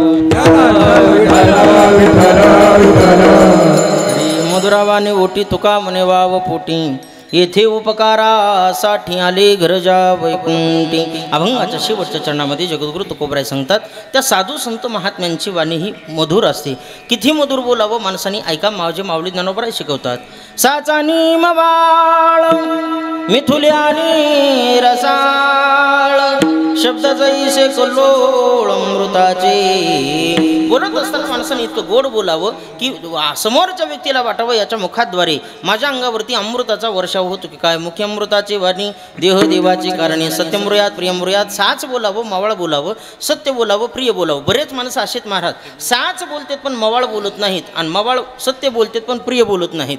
याच्यावर दृष्टांत सांगत असतो. एका माणसानं रात्री 12 वाजता त्याला एका स्टॉपला उतरायचं होतं. ट्रेनने प्रवास करू लागलं आणि ट्रेनमध्ये बसल्याबरोबर 2-4 तास चांगलं झोपलं महाराज. झोपेतून उठलं इकडं तिकडं बघायला लागलं. त्याला वाटलं 12च्या पुढं टाईम गेलेला असला तर आपला प्रवास विफल झाला आणि 12च्या आतमध्ये टाईम असेल तर आपला प्रवास सफल झाला. पण नेमकं वाजलेत किती हे त्याला कळाना. म्हणून त्यानं एका बेडला हात पकडून झोपलेल्या तरुणाकडे बघितलं. जवळ गेलं आणि त्याला जागा केलं. दादा ओ दादा. त्याने 2-2 रुपये होणे लाल बंद डोळे मोठाले केले आणि त्याच्याकडे पाहिलं. मला का रे काय नाही म्हणला. टाईम विचारायचा होता किती वाजले ती. त्यानं असं घड्याळीत पाहिलं तर रात्रीचा 1 वाजला होता. आता 1 वाजला हे साच आहे का नाही. साच आहे. मवाळ भाषेत सांगावं दादा रात्रीचा 1 वाजला. 1 वाजला हे सत्य का नाही. सत्य. पण प्रिय भाषेत सांगावं दादा 1 वाजला. त्याने तसं नाही केलं. भाईची गुंडी काढली. भाई मागच सारली.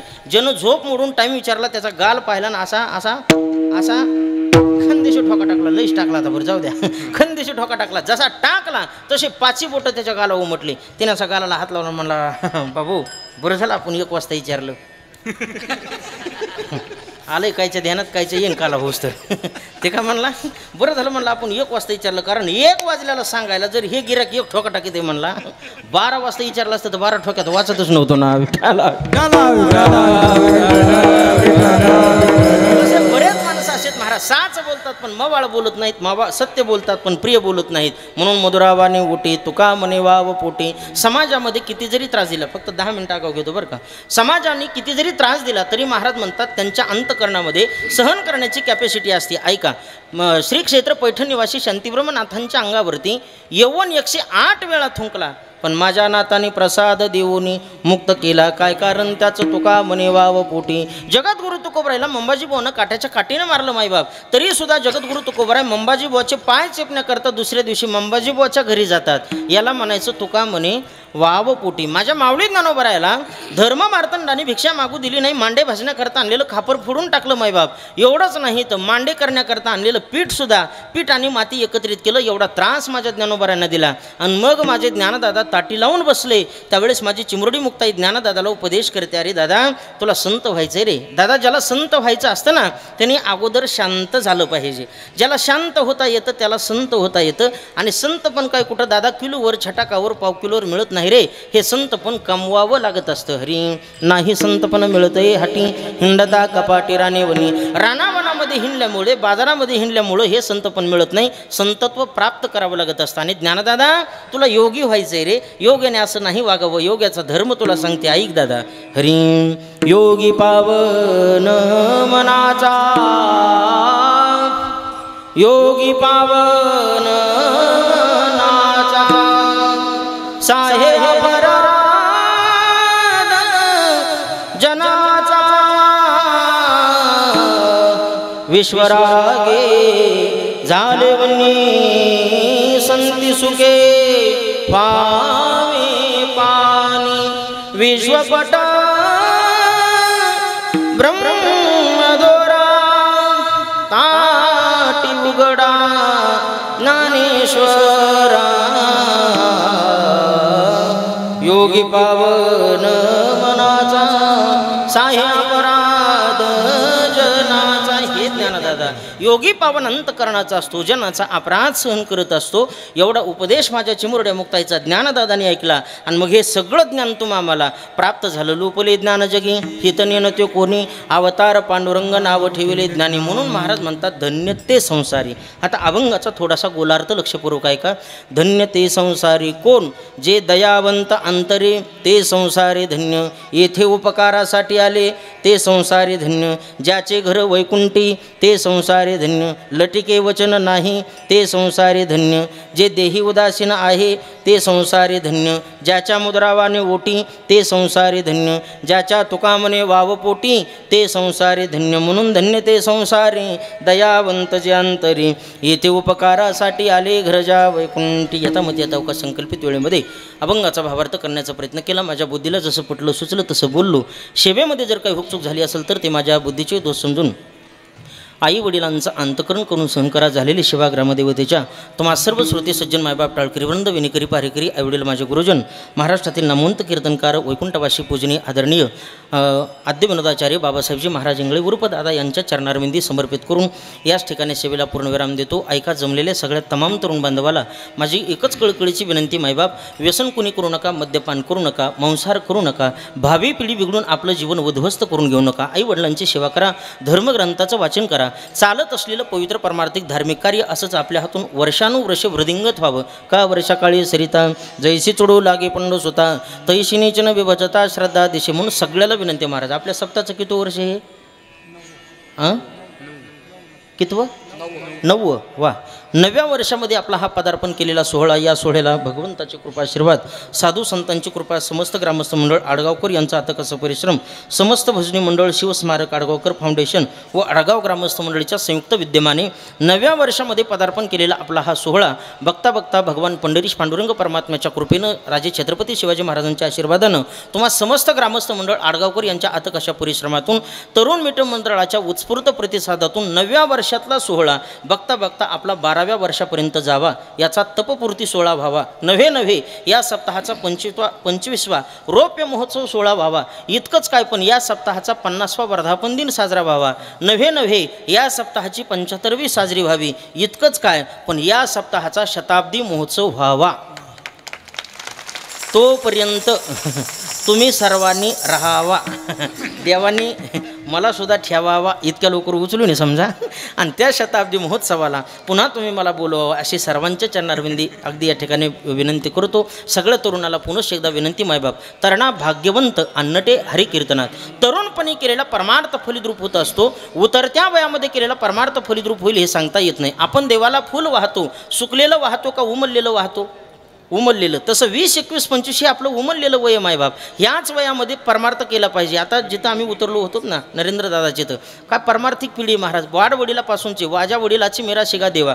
छोटले लेकरं सुद्धा अगदी वारकरी वेशामध्ये पाहायला मिळतात. आणि हीच खरे संस्कार असतात. ह्या संस्कारातूनच खऱ्या अर्थाने परमार्थिक पिढी पुढे जन्माला येत असते. म्हणून असे संस्कार प्रत्येकाच्या मुलावरती असणं ही काळाची गरज आहे मायबाप. म्हणून तरुणाला विनंती, 20-25 या वयामध्येच माळ घातली पाहिजे. नाही तर लई उतर देवात माळा घालून तरी काय फायदा सांगा बरं मला. उगा MS 97, MS 98 आहे का माळ घालायचं वय आहे का काय?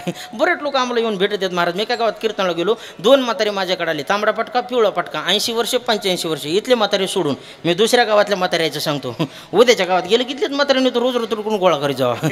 ते उद्याच्या गावात गेलं की इथलेच म्हातारे न्यायचे महाराज. तसे 2 म्हातारे माझ्याकडे आले. म्हणले महाराज काही करा पण आम्हाला माळ घाला. म्हणलं बाबा 2 वर्षात तुमच्या दारात काल मोहीन चांगली होती, कमून गेले आणि कशाला थोड्यासाठी बाटातात नका माळेचा कोटा ना करू. म्हातारे म्हणले नाही माळ घालायची म्हणजे घालायची.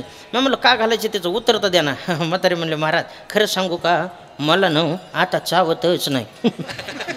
काय बिस्किट का मुरकुलं काय म्हातारं हुशार आहे बघा. चावत नाही म्हणून माळ घालायची. दुसऱ्या म्हातारा म्हणलं बाबा तुमचं माझं तसंच आहे पण थोडा फरक आहे. मला चावत आहे, दात आहे तर पण पोरगच आणून देत नाही. आता मी कधी नेऊन देऊ तुला. इतकी बिकट अवस्था होती महाराज. मग माणसं परमार्थाला लागत आहेत. अहो अशापणे परमार्थ करून उपयोग नाही. घरामध्ये बोललेलं सुनानं बोललेलं गावा म्हाताऱ्याला कळत नाही. तेव्हा बरेच म्हातारे कीर्तनाच्या मंडपात येऊन बसतात. काय माती कळतं का महाराज? भैर झाले एकदा.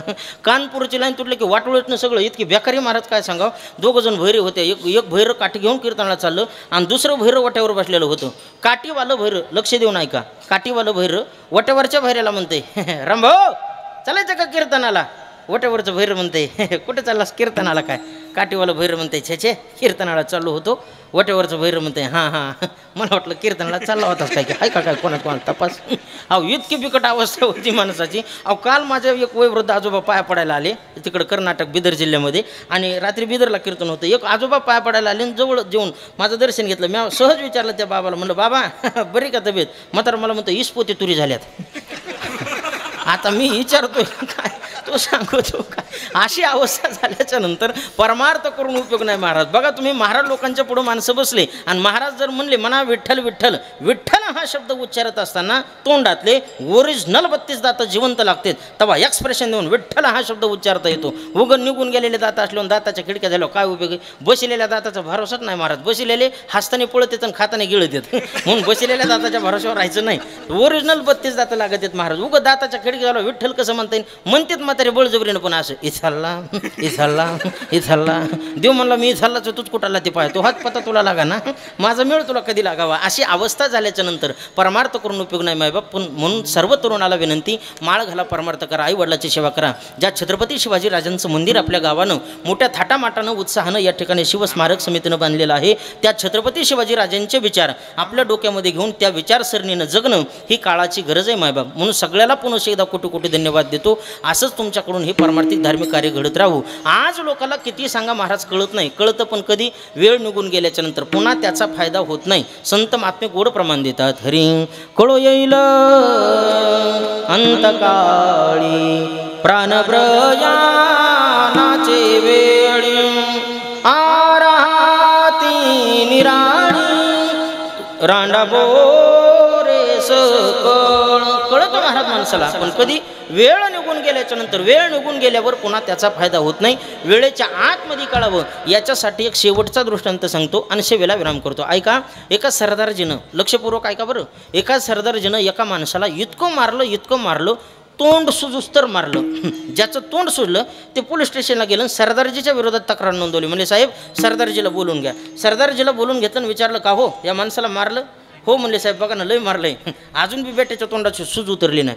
साहेब म्हणले मूर्खस का काय त्याच्यासाठी तुला बोलले का मारलं त्याला? म्हणलं का मारलं? साहेब ह्यो मला डुक्कर म्हणला होता डुक्कर म्हणून मी मारला. साहेब म्हणले अरे डुक्कर म्हणलं इतकं मारित असतात का? बरं जाऊ दे म्हणली तुला डुक्कर म्हणला म्हणून तू मारला पण कधी म्हणला होता? म्हणला साहेब 3 वर्षापूर्वी म्हणला होता. साहेब म्हणले नवलच झालं भाऊ. अरे 3 वर्षापूर्वी तुला तो डुक्कर म्हणला आणि तो आज हाणलास काय कारण आहे त्याचं? म्हणलं त्याचं कारण असं आहे साहेब खरं सांगू 3 वर्ष झालं म्हणला मी डुक्करच बघितलं नव्हतं कसलं असते ती काल बघितले ना आज हाणला आहे का नाही ताप विठाला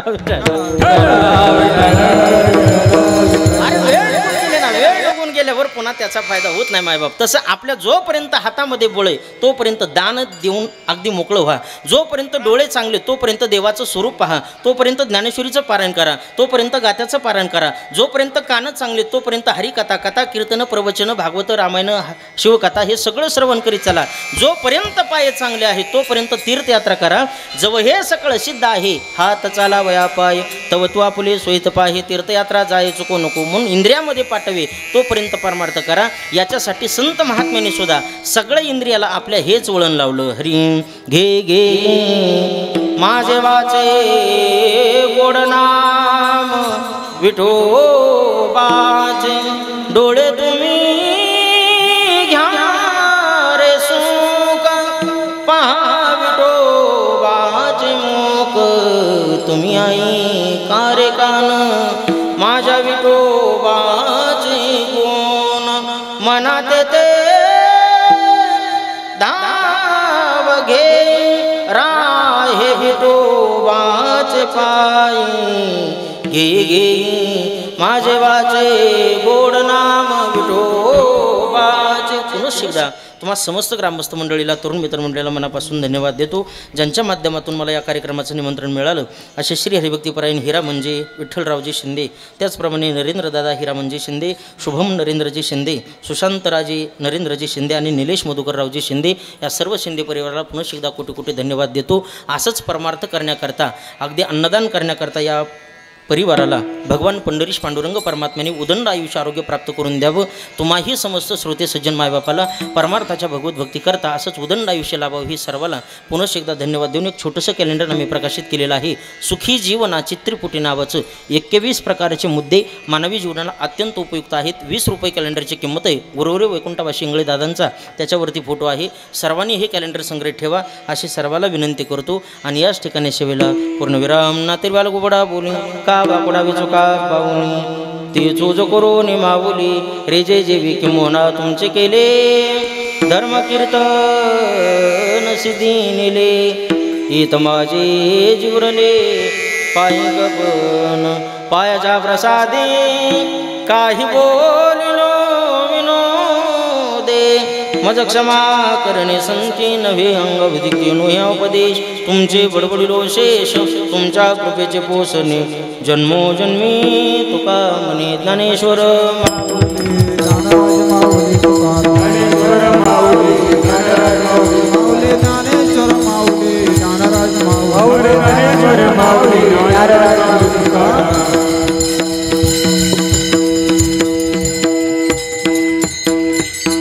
निवृत्ती नामदेव सोपान मुक्ताबाई एकनाथ नामदेव तुकाराम निवृत्ती नामदेव सोपान मुक्ताबाई एकनाथ नामदेव तुकाराम एकनाथ नामदेव तुकाराम एकनाथ नामदेव तुकाराम एकनाथ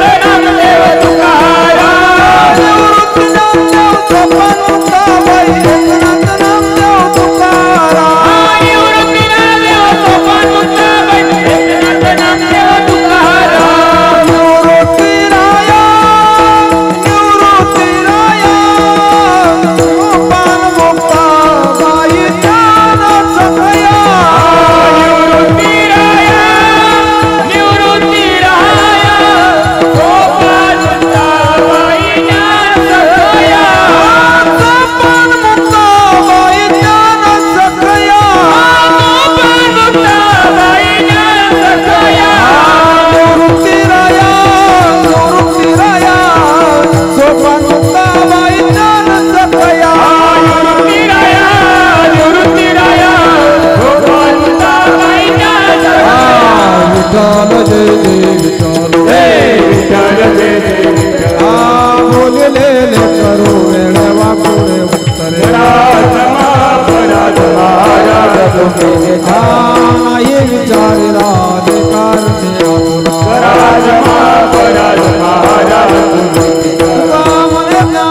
सर्व भाविक भक्तजन जय हनुमान जन्मोत्सवानिमित्त आयोजित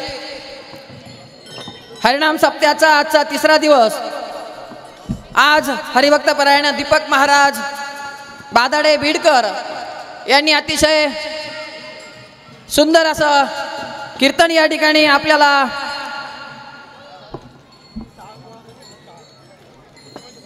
कीर्तनाची सेवा ज्यांनी घेतली ते हरिभक्त परायण नरेंद्र हिरामन शिंदे यानंतर पंगत होणार आहे त्या पंक्तीचे